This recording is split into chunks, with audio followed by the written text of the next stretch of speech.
Do you ever, you know, you're almost becoming a cult figure, and you know, do you consider yourself like the philosophical backbone of the Republican Party, or the, you know, and do you ever take politics into account? I mean, the fact that you're co-sponsoring legislation with Barney Frank about marijuana, I mean, that just obviously doesn't fly in so many conservative circles. What about the conservatives who preach the doctrine of states' rights? All of a sudden they say, you know, he's right about that. See, we didn't do anything sensational. All we did was bring up the subject of what conservatives claim they are for. You know, they're for balanced budgets too. So when we weren't balancing the budget, I used to talk about them, you know, not balancing the budget. So they preach the doctrine of states' rights. So why can you have states' rights on the one hand, but not on the other? Because we want to tell people what to do with their lives and what to do with their bodies. And there are problems with drugs, obviously, but there's problems with alcohol. New Hampshire deals with alcohol differently than Texas does. But what you do doesn't offend us, and what we do shouldn't offend you. So we're just saying that difficult problems were meant to be taken care of, you know, at a more local level, and not have a single court or a single law dictate the 50 states. This was one of my big beefs about about the abortion issue. I'm right to life, but I don't advocate you know, a national police force to enforce right to life laws. The state should do it. So we shouldn't have had the cancellation out of the Texas law under Roe versus Wade. Give us one law, and we've been fighting for years, and we fight over, you know, how to enforce it and how you finance and everything else. The process we have for states to deal with difficult problems is very, very positive. It's very conservative. It's very constitutional. So instead of me joining the left, I figure the left is joining us. I mean, how many times do we get people on the left standing up for states' rights? So I see this as a real victory. I just have to get people thinking in the right direction. And it seems like it's a very clear, consistent thinking. And how do you account? I mean, do you take politics into consideration? Because it's obvious that the conservatives, I mean, both parties do it. They pick and choose which issues they, you know, is theirs. I mean, the conservatives, since we're talking about the Republicans, the conservatives are all about individual freedoms, except when it comes to pro-life or marijuana laws. I think about the politics because I happen to think that if you do what's right, stand on principle, obey the Constitution, it's good politics. It has served me well. I've always been able to get re-elected. But if you look at it in immediate, the next election, or where you get your appointment and committee chairmanship and how you get the money, that's politics too. I don't like that kind of politics. But I think, I mean, nobody, they'd like me to be seen as a lousy politician, but in many ways telling the truth and standing on principle and being consistent. Because a lot of people respond and say, you know, never thought of that. He is consistent on that. That is a states' rights issue. So that's good politics. But sometimes you have to get people to open up their eyes. And but if they don't open their eyes, you know, was it good politics, say, 5, 10? Well, as long as I've been in, the first time I ran for office, I emphasized the stupidity of our monetary system. Oh, if you need money, just print it. Nobody cared about that. So that issue never won me election. But it's certainly good politics today because everybody knows about the Fed and they're ripping us off and bailing out their friends, giving us inflation. So I would say, long term, it was very good politics. You know, there seems to be a disconnect between the economy and the stock market. The stock market's doing fine. These multinationals are doing fine. I mean, how important is the United States? Where do you put the role of the United States in the world economy now? I mean, because to me, I look at the stock market as doing well because the multinationals doing well because they're not depending on the American economy as much anymore. I mean, yeah, that's true, and that's our fault because we've undermined and destroyed the conditions that bring capital to this country. A weak currency chases capital away, regulations chase them away, corporate taxes chases them away.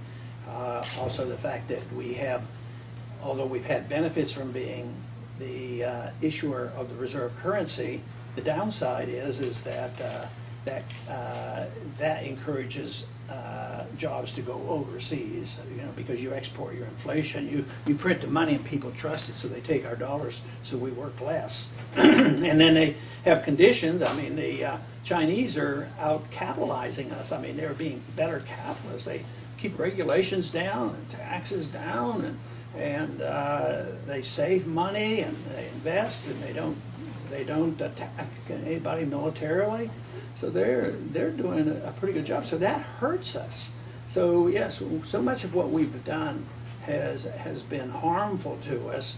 And as far as you know, the international corporations go, that's a characteristic of the destruction of currency. Because if you ruin the value of money, you ruin the middle class. If you think of the extreme, the Zimbabwe's and Mexico, when they run away with inflation, their savings get wiped out. The very wealthy protect themselves. They take care of themselves. Then when they get into trouble, they get the bailouts. So it's a rotten system. But it isn't not capitalism. This is crony capitalism. This is distortion. So I very much resent it when they say, see what's happening in your system of capitalism? See what's happening? It has nothing to do with true capitalism. As president, what, give me the 3 things that you would like to see changed most. Like from that system, what would you be advocating? I can name the 3 things, but I also have to, I'd have to qualify, can I do that alone? I'm not a dictator. The number 1 thing that you could do would be to change foreign policy, because the president has a lot to say about that and where the troops are. So I'd save hundreds of billions of dollars by just changing foreign policy. By bringing everyone back? Bring them home. Bring them home. Spend that money at home. Which would be, people would say, wow, less wars to fight, less waste overseas, that money's all going to be spent at home. Why spend it in Germany and Japan? I mean, that would be psychologically and in reality, that would be a big boost. The other thing I would do is the executive branch is a legislator, and they shouldn't be.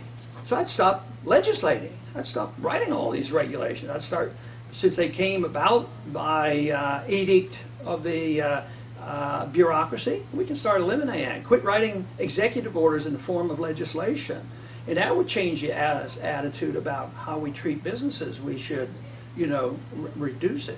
Then I would deal with monetary policy and tax policy.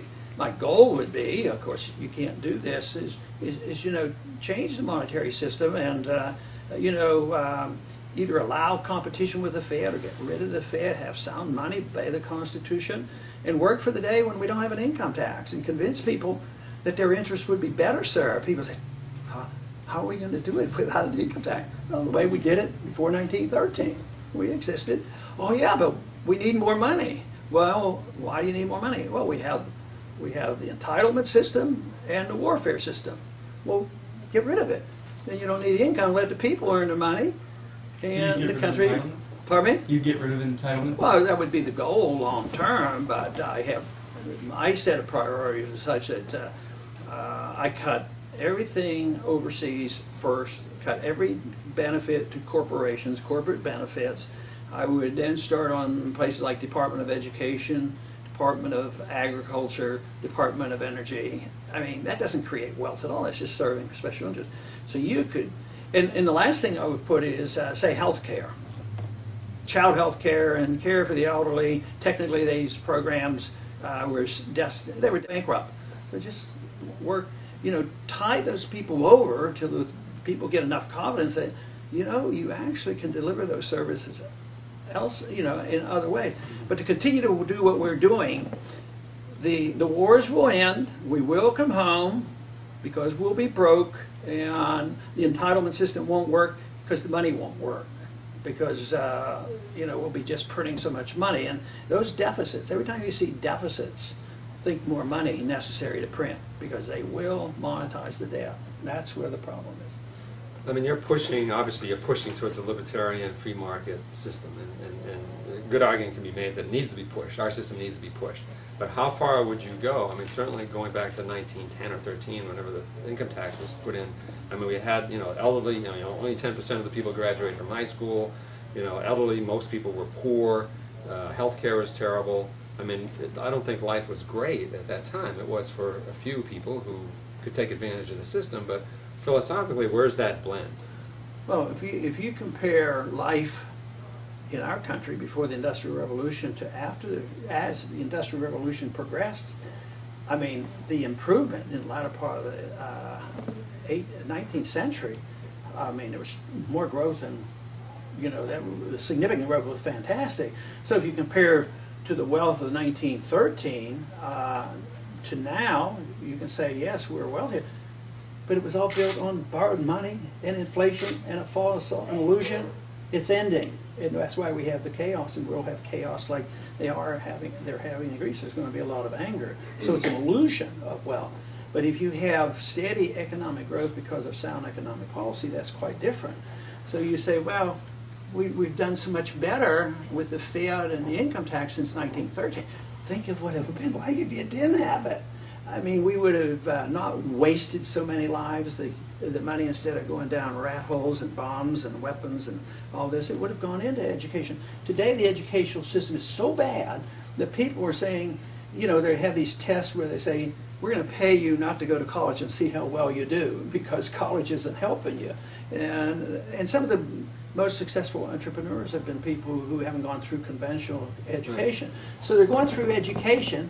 The education is poor, and they get out of school and they have a $100,000 debt, you know, and they can't get a job. So that's all coming to an end. So it's all been an illusion that you can run up debt, pyramid debt, print money, monetize the debt, and we're all going to be wealthy forever. But for a while, just as an individual can appear very wealthy by just getting another credit card. But no more credit cards for the country. But the 1890s, where you have robber barons and sweatshops and not much of a middle class, doesn't sound like an ideal, you know, an ideal time. Well, it depends on what you need to sort that out, because actually it improved for everybody. And to paint that whole period as sweatshops, it's probably people who might have starved to death if they didn't have that. But a robber baron isn't somebody who provided a good product at the lowest price. Sometimes they put the oil people in that category. And they were very wealthy, but they always got wealthy by driving the price of oil down. You know, and the consumer made the decision that they are a positive. But when you look at what I mean, we complain now, at least I complain now, about how big business and government are buddies. Back then, just think of how the railroads ripped us off. I mean, they went to bed with government. They said, oh, the railroads will build industries and all this. And many of them went bankrupt because it was a government operation. There were a few that did it in the marketplace. So that part I wouldn't endorse.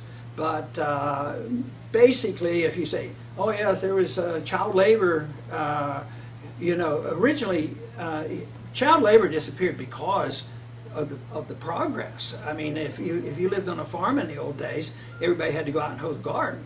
But when they got a tractor, the kids didn't have to slave from midnight, you know, morning till midnight, because capital came in and they were able to not have kids do this kind of work. So to say that was all a bad period, you have to sort it out. When the government was involved and gave benefits to big government, they gave benefits to railroads and all. We still suffer the consequences of that because they literally got hundreds of millions of acres for free and got the benefits from government. You know, there really is this philosophical divide, and I used to be an Ayn Rand fan and still am, you know, about the free market and that you just leave it to the free market to determine what's the best use of anything.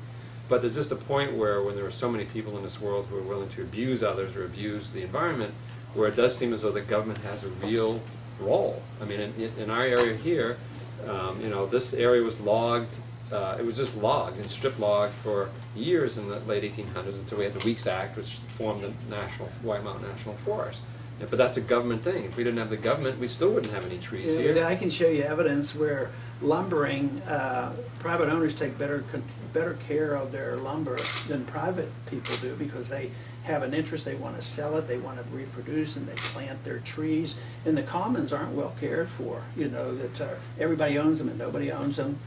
They overgraze and oversell, and then you have to deal with the politicians. How do I drill and what do I do? But As far as the environment goes, in a free market, you have no right to pollute. You have no right. A marketplace would have prevented much of what happened in the Industrial Revolution, because then big